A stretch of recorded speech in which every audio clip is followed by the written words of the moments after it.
Assalamualaikum warahmatullahi wabarakatuh. Waalaikumsalam warahmatullahi wabarakatuh. Apa kabar semuanya? Baik. Hadir semua? Ya. Cek terapi.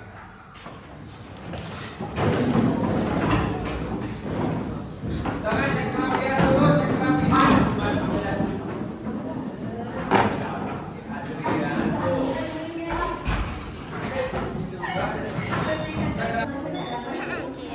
Ya, kalau sudah, silakan cek kebersihan lagi.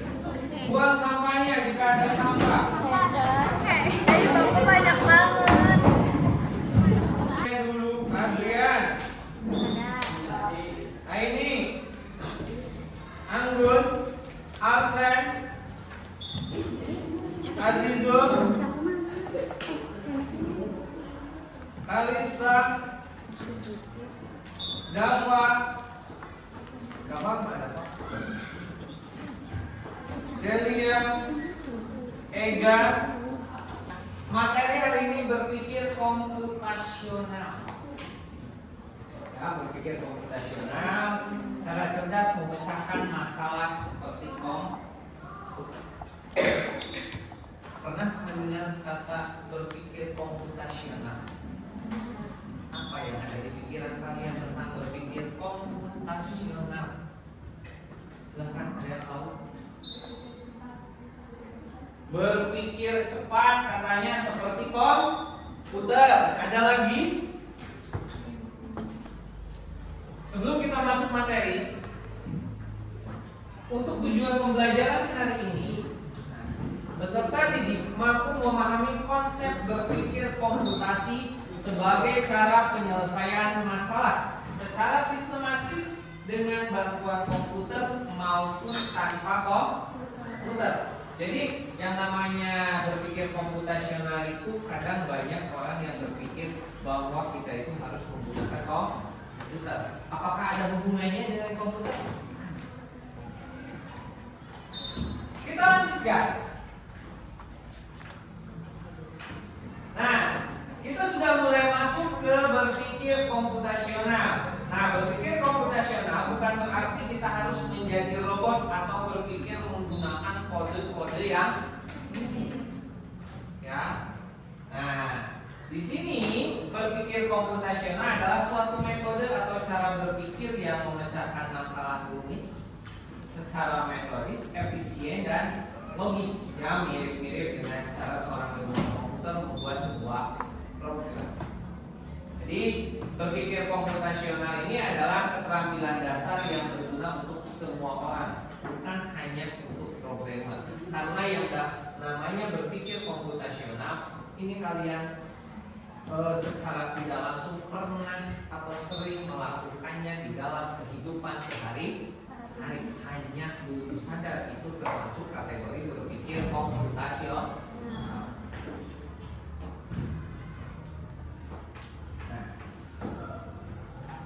untuk bisa berpikir komputasional, di sini ada 4 pilar utama tentang berpikir komputasional. Ini dibagi 4 dulu. Ini dasarnya. Kalian harus paham dulu keempat pilar utama ini.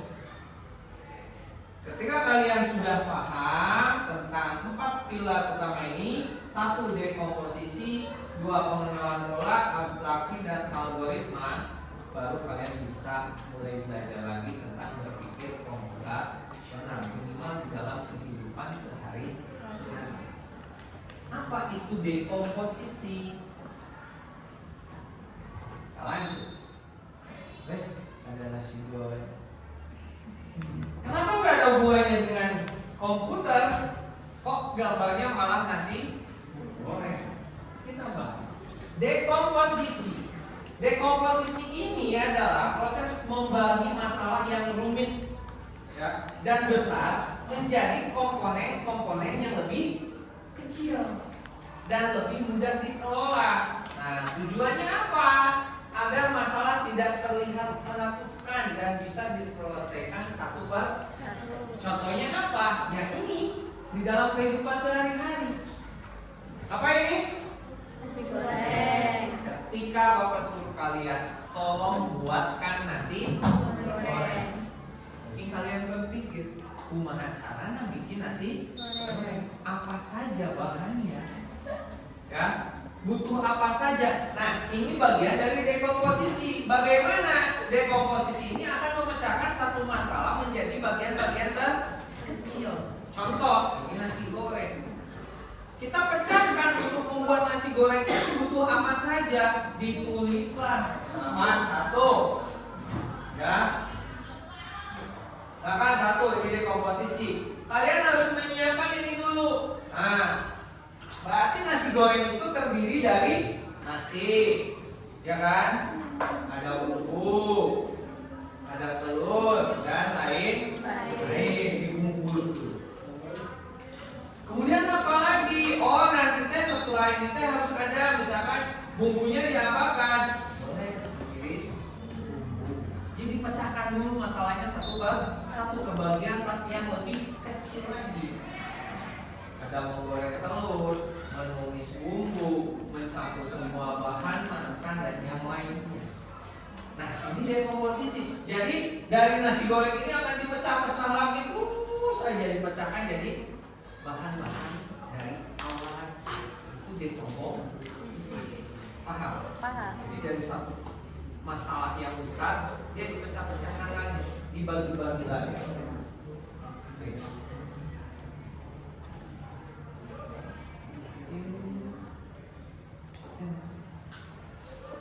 Itu dekomposisi.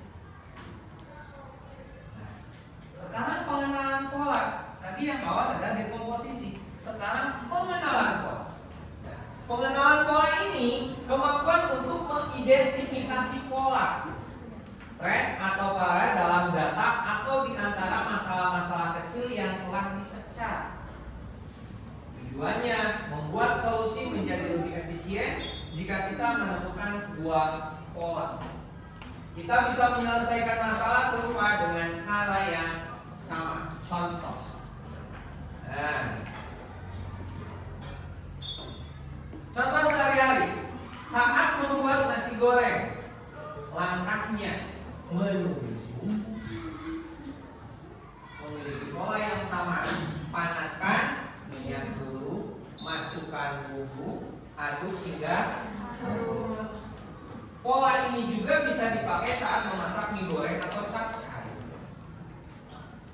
Kenapa? Ya polanya seperti ini harus berulang. Contoh tadi menumis bumbu, pasti harus memanaskan minyak. Tidak mungkin masukkan bumbu dulu baru menumis minyak. Apapun yang dilakukan polanya pasti akan berulang ketika kalian membuat nasi goreng, mie goreng dan yang lainnya. Ya, polanya pasti akan berulang seperti ya, paham? Jadi pasti akan memanaskan minyak terlebih dahulu, masukkan bumbu, kalau masukkan bumbu kemudian aduk hingga harum baru memasak semua. Itu adalah sebuah pola yang tidak boleh dilewati atau tidak boleh ditukar urutannya. Paham? Oke.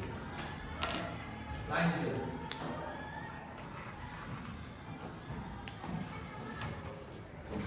Abstraksi. Nah, mulai masuk abstraksi.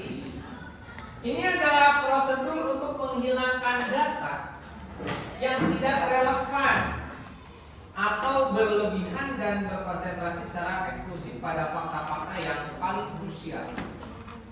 Tujuannya agar kita tidak bingung dengan informasi yang terlalu banyak dan bisa fokus pada inti masalahnya saja. Contoh, saat mengendarai sepeda, kita fokus pada cara mengayuh, menjaga keseimbangan, dan mengerem. Kita tidak perlu memikirkan bagaimana cara kerja detail setiap gear atau bahan pembuat bannya. Detail itu abstrak. Jadi contoh, kalian lagi bersepeda. Jadi yang penting-pentingnya aja. Ada apa? Kalian harus mengayuh, menjaga keseimbangan dan mengatur rem untuk berhenti. Tidak usah dipikirkan rantainya ayam itu, misalkan rantainya kurang oli, rantainya apa, tidak usah dipikirkan. Yang penting bisa berjalan. Jadi menghilangkan data-data yang tidak relevan. Atau contoh lagi gini lah. Pernah bikin teh manis? Apa saja langkahnya? Terus ada teh, terus air apa? Air panas. Terus? Gula. Terus? Gelas. Udah kan itu aja?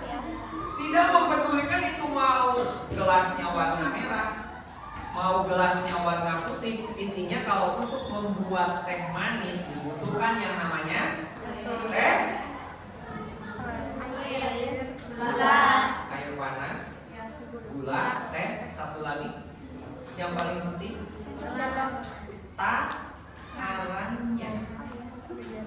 Gelas sama kalau disebutkan. Coba kalian pernah lihat nggak di saat resep makanan siapkan misalkan gelasnya apanya, tapi bahan-bahannya saja. Jadi itu tadi yang tidak pentingnya mah tidak dipikirkan, dibuang saja. Atau misalkan warna apa, gelasnya harus merah gitu, itu tidak. Ya, tidak penting, itu hal yang bisa dikesampingkan. Selanjutnya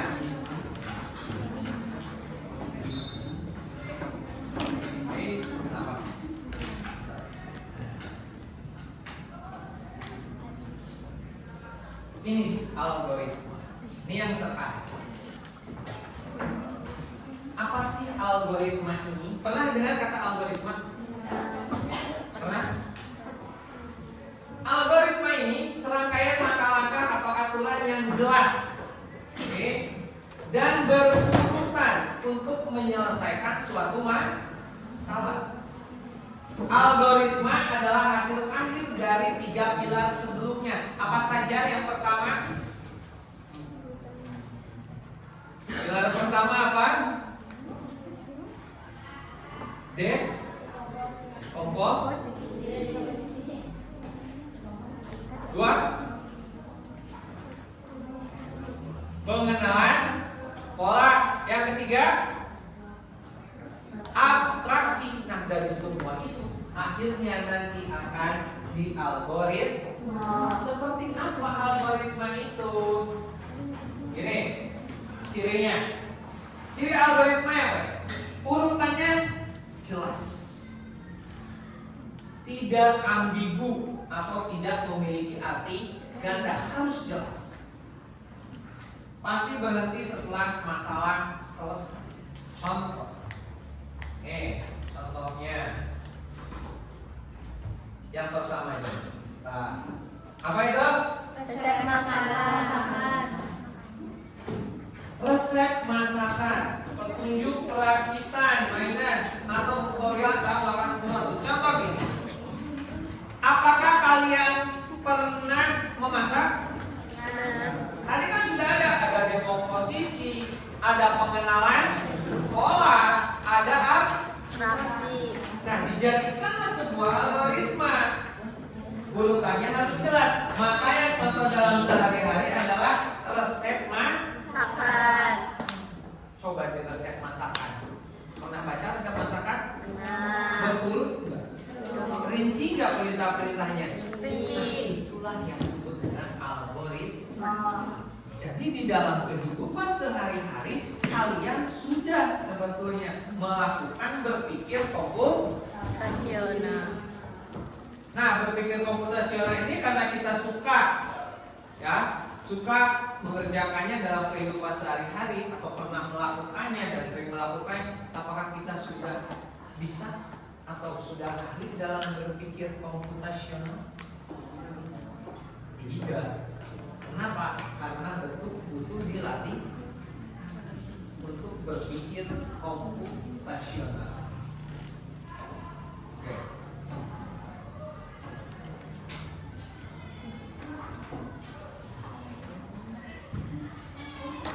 Ini contoh penerapannya, nanti Bapak lewat dulu.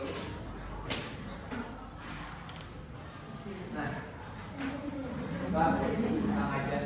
Contoh penerapan dalam kehidupan siswa. Masalah besar mengerjakan presentasi IPA tentang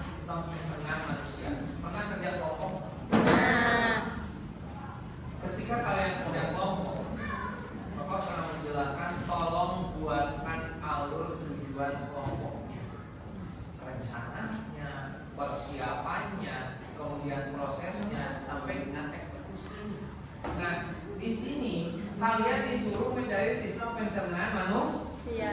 Dekomposisinya apa? Pecahkan heula. Sistem pencernaan manusia itu apa saja? Ya, berarti apa saja? Nah, nanti kalian berarti mencari materinya dulu, mulut, lambung, usus dan lain. Membuat slide presentasi, mendesain tampilan slide, berlatih presentasi, membagi tugas setiap Anggota. Ini ketika kamu nanti bekerja kelompok di kelas, apapun mata pelajarannya, berpikir komputasional itu dapat diterapkan di dalam kehidupan sehari-hari. Salah satunya ya ini dekomposisi. Tulis dulu dekomposisinya. Terus pengenalan pola pembuatan setiap slide sama, mulai dari judul, gambar, dan poin-poin pentingnya. Itu pola nanti ketika membuat slide-nya. Abstraksinya gimana? Fokus pada fungsi utama setiap organ. Tidak perlu menghafal semua nama enzim yang terlalu detail untuk level SMP. Kalian kemungkinan di dalam lambungnya ada apa dan yang lain. Cukup sistemnya saja. Algoritmanya gimana?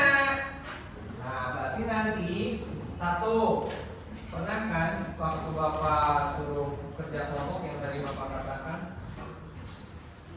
hari misalkan hari pertama atau hari ini kumpulkan materi dan bagi-bagi tugas.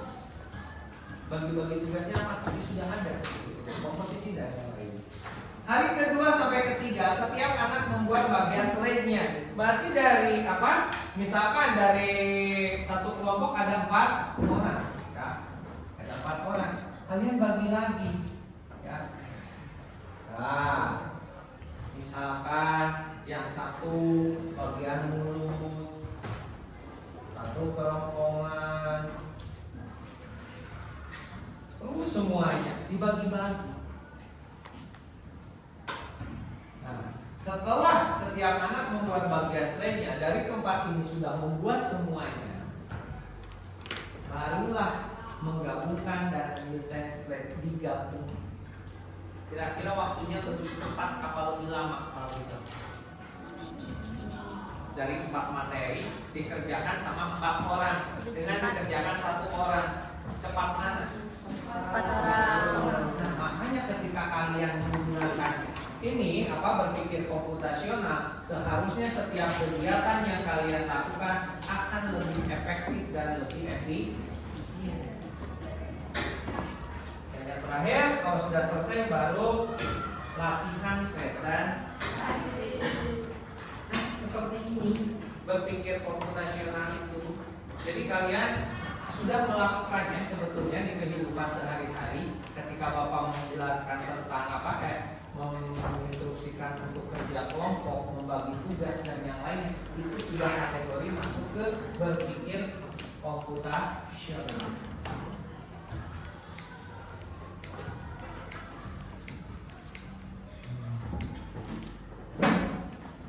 Apa manfaatnya? Manfaat berpikir komputasional ini adalah manfaatnya. Satu, melatih kemampuan berpikir logis dan terstruktur. Ya, membantu merencanakan sesuatu dengan lebih efektif dan efisien. Membuatmu menjadi pemecah masalah atau problem solver yang lebih baik. Meningkatkan kreativitas dalam mencari solusi. Dan yang terakhir adalah menjadi fondasi penting jika kamu tertarik pada bidang sains, teknologi, teknik, dan matematika di masa depan. Nanti kita lewat dulu. Ada lagi. Siap jawab ya. Tapi tolong jangan diskusi. Oke, jangan diskusi. Kerjakan masing-masing. Ini hanya melatih contoh soal berpikir komputasi, melatih logika kalian. Akan jawab, tidak boleh lihat ke teman kalian. Soalnya juga tidak rumit. Tulis jawabannya dan alasannya. Oke, tulis jawabannya beserta alasannya. Kita coba dulu tentang berpikir komputasional.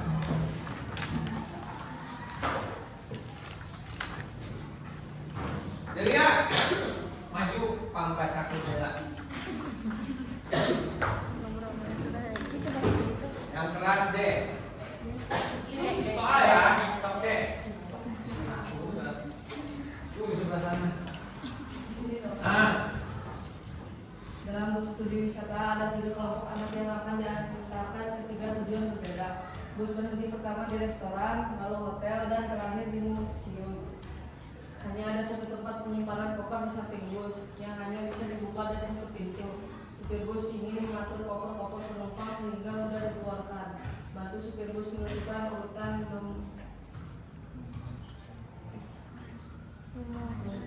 memasukkan koper itu ke dalam tempat penyimpanan.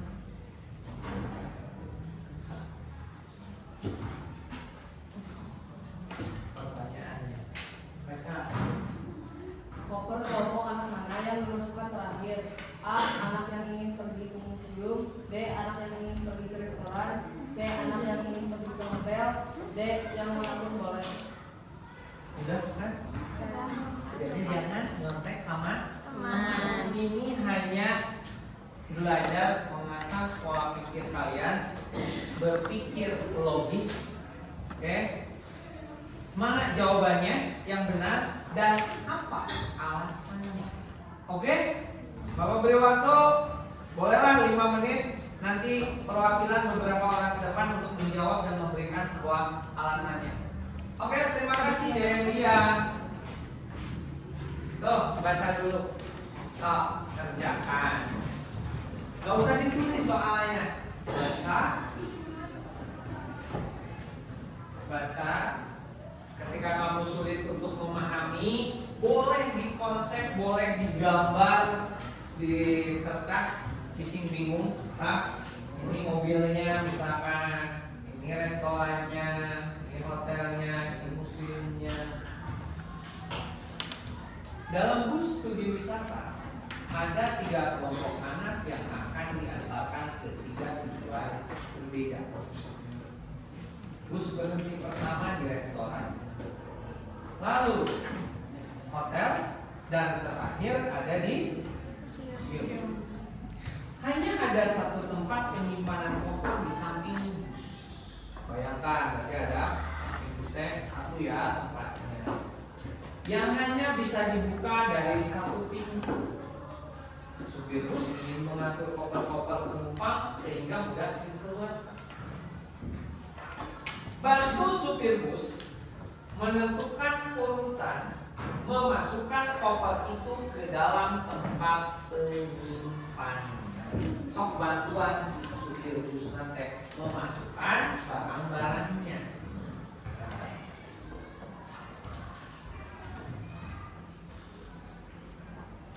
Ini pertanyaannya, koper kelompok anak mana yang dimasukkan terakhir?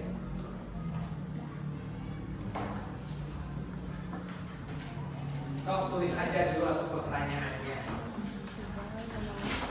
Nanti Bapak kembalikan lagi ke narasinya.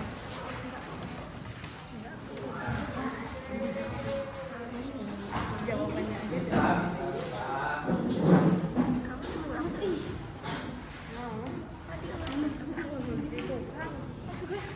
Kocak. Tuh, aku nulis di belakang.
Sudah?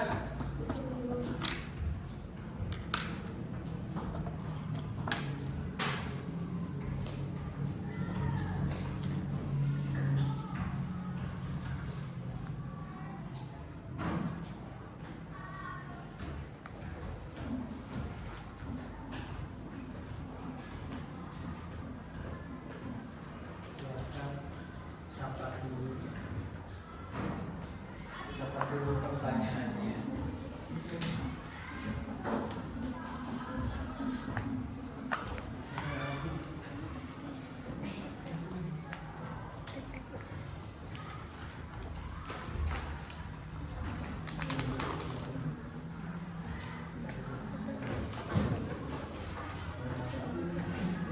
Sudah? Sudah? Silahkan. Pahami baik-baik narasinya. Bayangkan, kalau tidak bisa membayangkan boleh konsep. Ini udah disediakan gambarnya. Ini ada gambar listnya. Ini narasinya.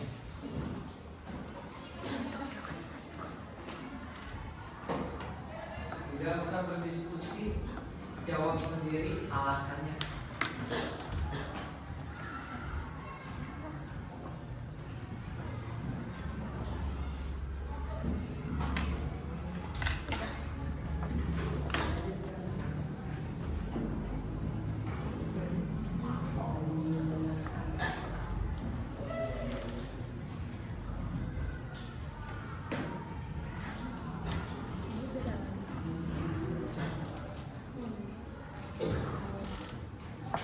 Kalau sudah ada yang bisa menjawab, boleh acungkan tangan.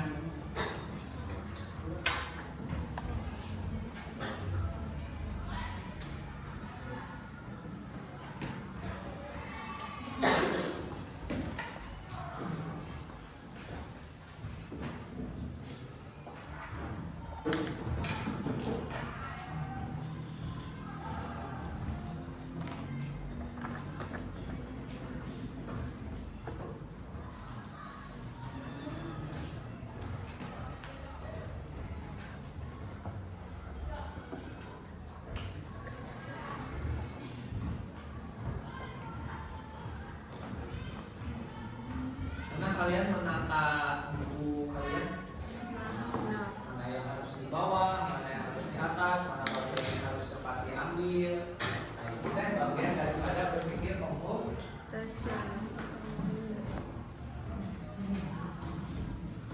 Pernah camping?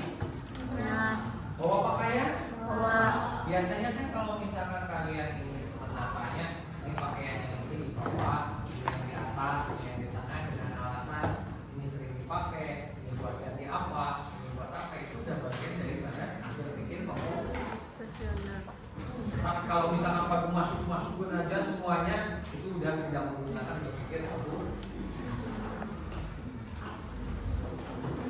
Jangan lupa sama alasannya ya.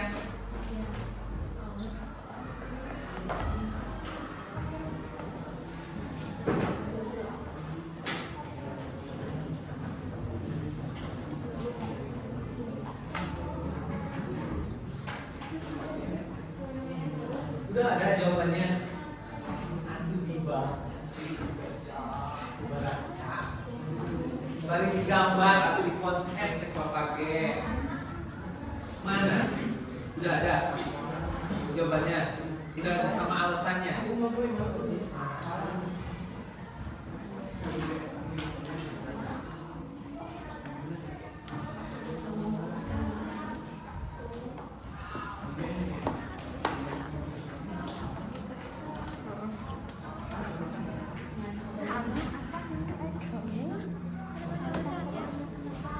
Ini? oh ya tahu. Udah?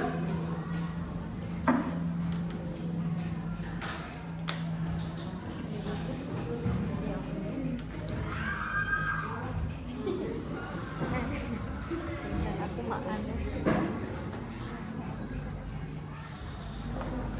Udah?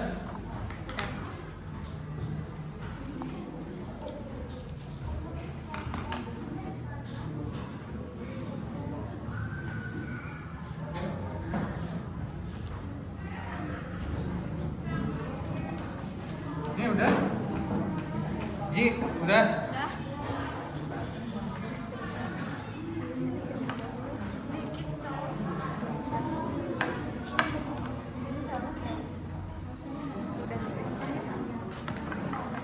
Ingat ketika memberikan alasan tolong lebih rinci ya, lebih logis agar kita mudah memahaminya.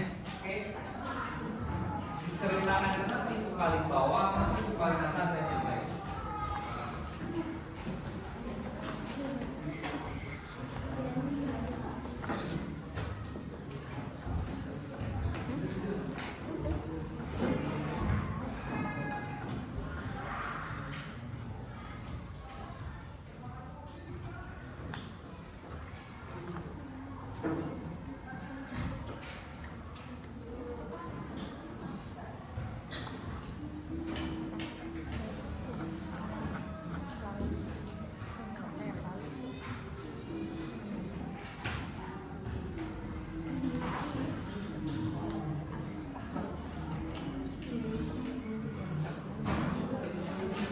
Baca lagi soalnya.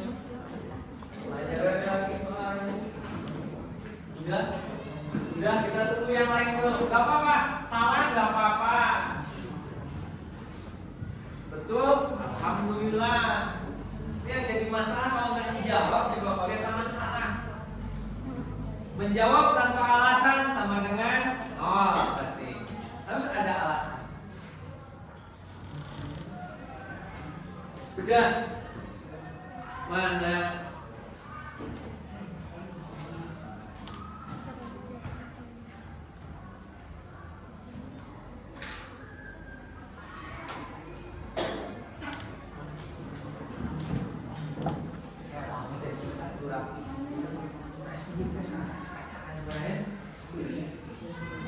Itu bisa disisiran gitu.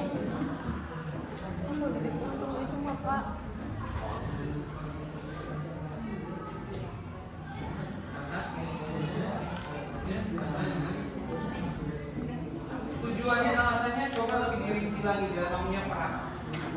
Dirinci lagi ya alasannya agar kamu sendiri juga paham. Kenapa alasannya jawabannya A? Kenapa jawabannya B, C atau D? Oke, ceritakan si operatifnya juga.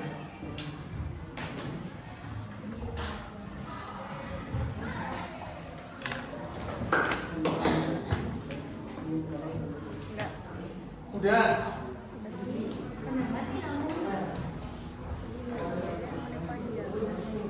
Apa alasannya?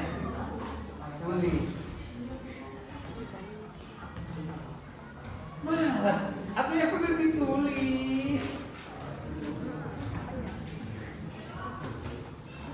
Apa yang ada di pikiran kamu? Tulis.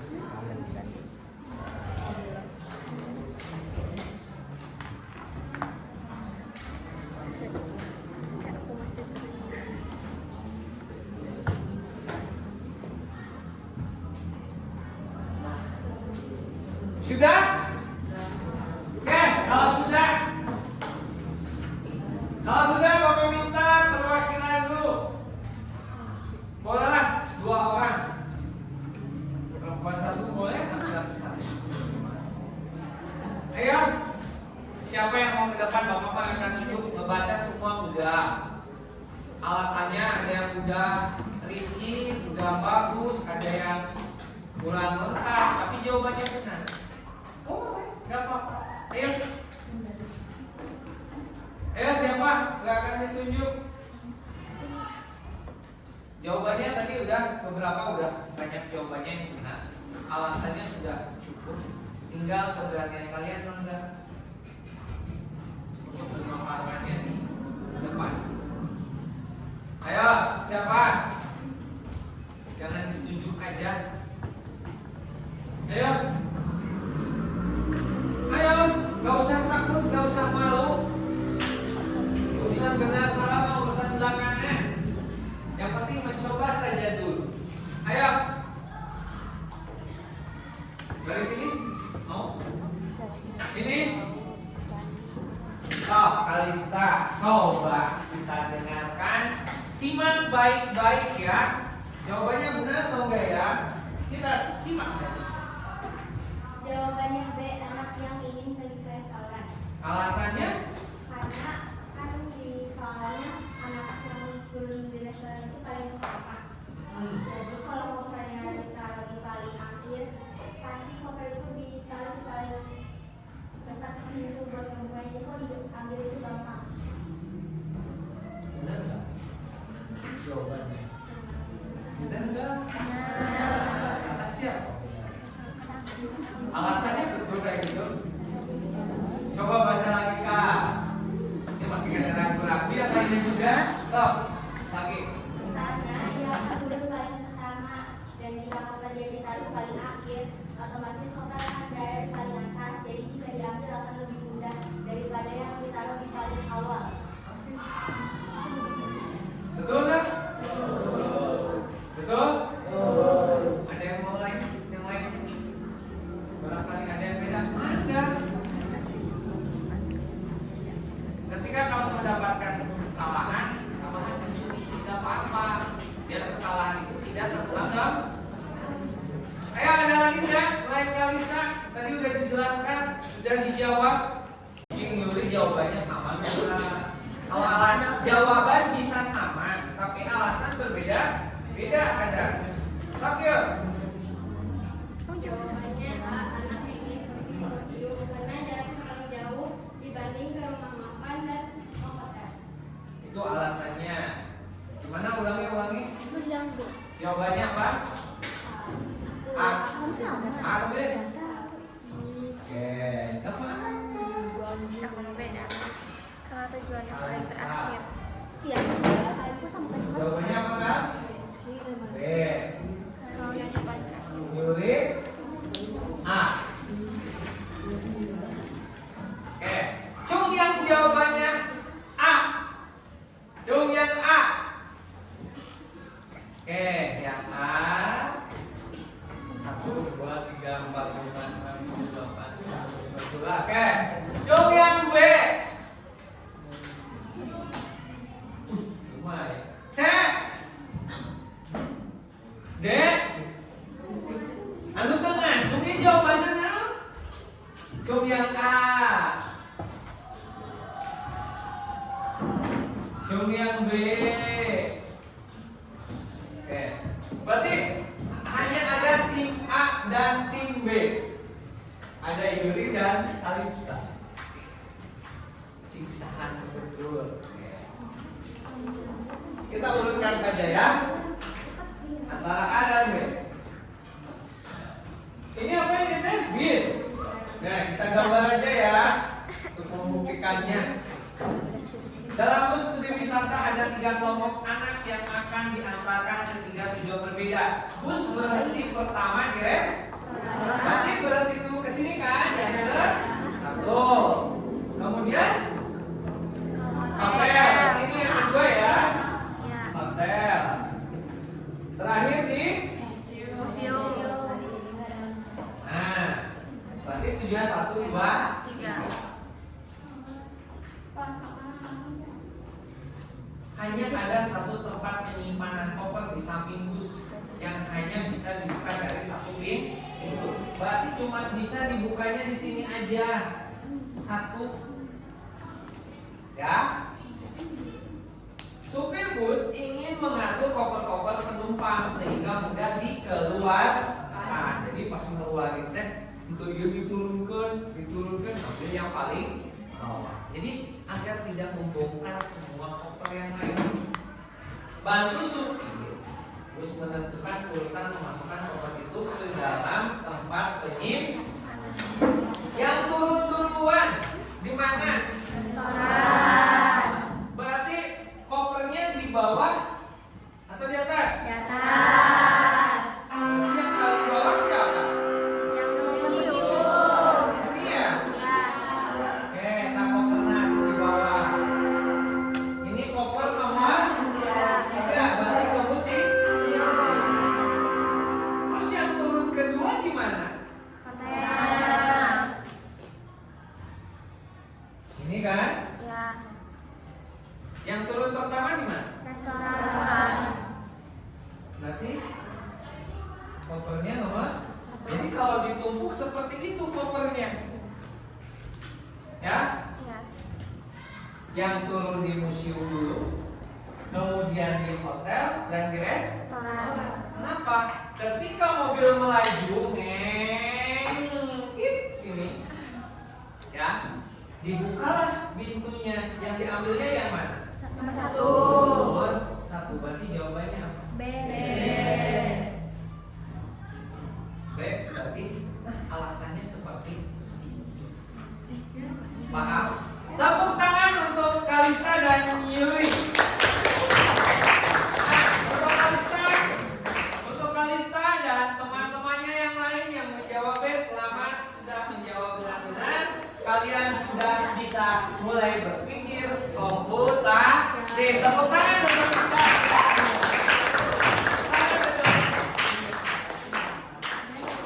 Nah,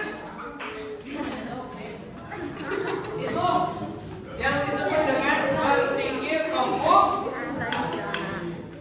Mudah apa susah? Mudah. Karena itu ada di kehidupan sehari-hari sebetulnya. Operasional. Apa? Beresin seragam gimana sih ceritanya beresin seragam teh? Oke.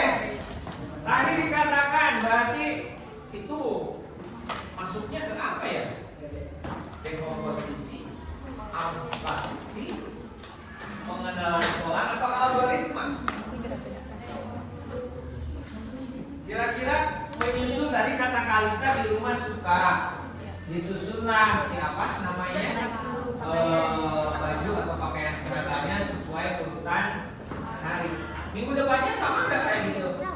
Minggu depannya lagi sama nggak? Tapi maksudnya kira-kira kemana? Pengenalan dan akan terus itu sudah salah satu. Jadi berpikir komputasional adalah alat bantu berpikir yang bisa digunakan siapa saja untuk menghadapi tantangan apapun. Jadi di dalam kehidupan sehari-hari, ketika kalian mendapatkan sebuah masalah yang besar, ya, dan ingin diselesaikan dengan mudah dan terperinci, ingat berpikir komputasi. Ada dekomposisi, ada pengenalan pola, ada abstraksi dan ada algoritma. Pahami dulu dasar ini. Setelah paham, kalian bisa memecahkan setiap masalah berdasarkan berpikir komputasi. Bisa? Ada pertanyaan dulu? Tidak. Ada pertanyaan dulu? Tidak. Jika tidak ada pertanyaan, Bapak minta tugas di rumah. Nanti dicek. Tugasnya apa? Bapak minta seperti tadi, kalian buatkan, ya, mulai dari dekomposisi, pengenalan pola, abstraksi sampai algoritma. Tentang apa? Terserah kalian. Mau tentang resep masakan kayak tadi, kemudian ada merakit mainan, atau misalkan dalam kehidupan sehari-hari, persiapan di sekolah dan yang lainnya, bebas. Ya, jadi tolong sekarang kalian sudah mulai berpikir komputasi dalam kehidupan sehari-hari lagi, lebih terstruktur lagi, ya. Oke, ada pertanyaan dulu? Jika tidak ada pertanyaan, semoga apa yang dipelajari hari ini dapat bermanfaat di dalam kehidupan sehari-hari dan diterapkan di dalam kehidupan sehari-hari. Sampai jumpa lagi pekan depan dengan pembelajaran informatika. Buka tutup, Assalamualaikum warahmatullahi wabarakatuh.